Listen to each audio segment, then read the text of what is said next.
İşte türbemizin şu anki son durumu. Oralarda açılan duvar, burada patlayan kolonumuz. Bunu maalesef bir türlü yetkililere sesimizi duyuramadık. O kadar anlatmamıza rağmen Urfa Genel Vakıfların sürekli işte para çıkmadı deyip de bizi oyalamaları, artık nereye kadar oyalayacaklar onları bilmiyoruz. Bu mübarek bizim bildiğimiz atadan gelme sürekli burada bu türbemizin böyle işler acısı bu durumu gerçekten bizleri üzüyor. Vakıfların bir an önce buraya el atmalarını istiyoruz.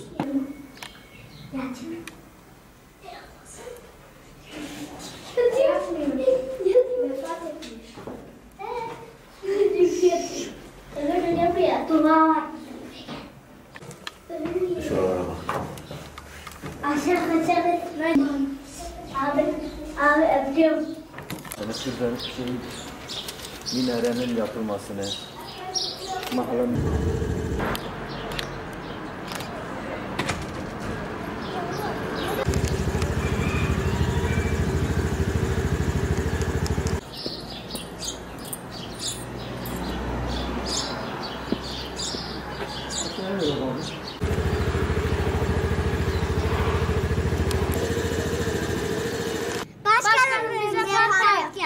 Burası Sıratut Mahallesi. Sıratut Mahallesi Adıyaman'ın en eski mahallelerinden biridir. 1200 seçmenimiz, yaklaşık 6000 de nüfusumuz var. Mahallelerimiz gerçekten güzel ama Sıratut Mahallesi bir bambaşka bir güzel. Mahallemizin en büyük sorunlarından biri sokaklarımızın dar oluşu. Bu sokaklarımız gerçekten çok dar. Ambulans ve itfaiye girerken çok zorlanıyorlar. Burada bir yıl önce bir yangın olmuştu sokağımızda. Gerçekten de çok zorluklar çektik. Çünkü merkezi mahallede park sorunu çok. İster istemez insanlar araçlarını getiriyorlar, sokaklara park ediyorlar. Park ettikleri için de bizim hasta ve yangına ulaşmamız gayet bir güçlük çekiyoruz yani onlarda. Bundan dolayı isteriz ki bir an önce kentsel dönüşüm Adıyaman'da Sıratut Mahallesi'nde de bir şeyler yapsın, güzel bir yapılanmalar olsun. Bunlar da memleketimiz için gerekli olan şeyler bence. Şimdi Adıyaman Anadolu fay hattı üzerinde. Adıyaman 157 yıl önce böyle bir burada büyük bir afet olmuş. Afet olduktan sonra uyuyan bir hattımız var. Bu uyan hattımızın ne zaman patlayacağını Allah bilir, başka kimse bilemez.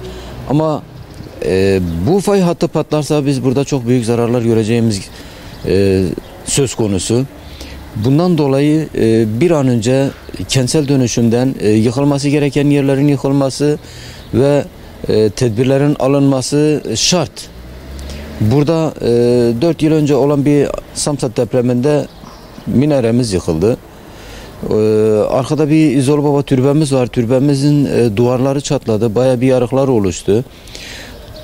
Minarenin yapımı için Vakıflar Genel Müdürlüğü'ne kadar gittim. Orada bir şeyler anlatmaya çalıştık ama nedense bir türlü 4 yıldır Adıyaman'da yıkılan minareleri yaptıramadık. Yani eğer bu yıkılan minareler bana göre Urfa'da olsaydı acaba 4 yıl bekler miydi?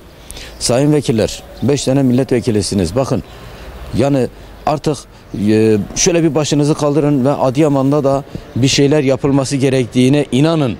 Yazık, şu memleket gül gibi memleket. Türkiye'nin en gözde illerinden biridir. Barışçıl bir memleket.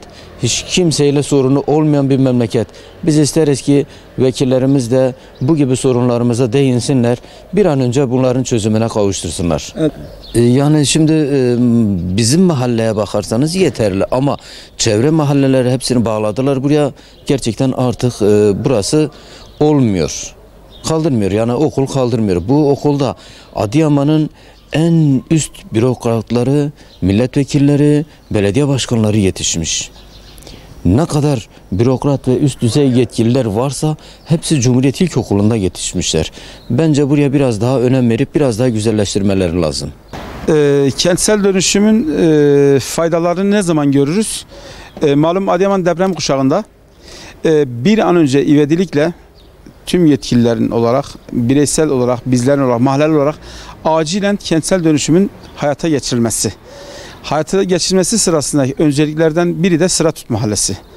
Çünkü neden? Az önce bahsettiğiniz gibi hala 40 sene, 50 sene önceki projeler, mahallelerin dar, sokakların geçilmez. Yani örnek veriyorum, bugün en ufak bir sıkıntılı kriz döneminde ambulansın giremeyeceği, itfaiyenin giremeyeceği sokaklarımızın bulunması.